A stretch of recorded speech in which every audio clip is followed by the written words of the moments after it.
It's the journal entry. And you've told that story before about I the know. hunt. Yeah.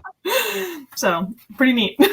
That is pretty neat. You kept it this long. So that actually is a perfect segue into what actually goes into a hitting journal. Right. That kind of turned into like a little bit of everything journal, right? That was, I guess, my practice for my hitting journal. I would say I didn't really nail like a hitting journal, I think, until my senior year of college. I think I flirted with like, putting stuff around here and there, and finally was like, I said to myself, I'm like, why am I putting it in so many different places? Why am I typing sometimes, doing this? And I got a real journal.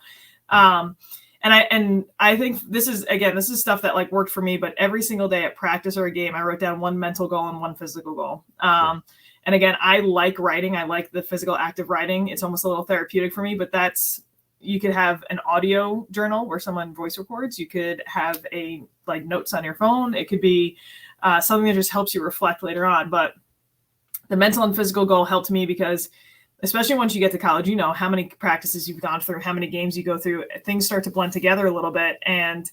But when you get to go back and be like, okay, my specific, I might have a 4-hour practice day, but my specific focus is directional extension to the opposite field gap.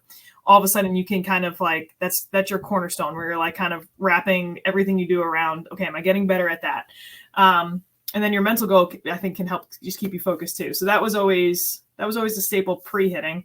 I would use a journal when I was watching film. I wanted to know what the pitcher was throwing on her first strike, when she was ahead in the count, when she was behind in the count, and then what the hitters who were successful were doing. So I think it's a little bit more common in softball. You'll see hitters, crowd the plate, move up in the box, back in the box. It just seems they might move around a little bit more than what you would naturally see baseball players doing. And then post game, you can, I would always add time for reflection. And I used to try to be like very, almost like what I thought I should be writing. And then when I finally just said, you know what, I'm pissed off right now. I had a really crappy game and I'm going to write about how pissed off I am about this crappy game. And it wasn't, so that might be right after the game. And then the next day I could go back and be like, okay, what can I take out of that? A couple other things I had in there. Gosh, I would have a confidence resume and it would say, I, Cassie Reilly-Boccia, have earned the right to be confident because, and it was, save that for a rainy day when you're not feeling great, be able to go back and reflect on that. Pitches I like to hit in my hit zone. I would have a huge strike zone essentially, or what I would like to call a hit zone, because I don't like to strike is negative to a hitter. Really, I wanted it to be my hit zone because it might vary from an umpire's strike zone.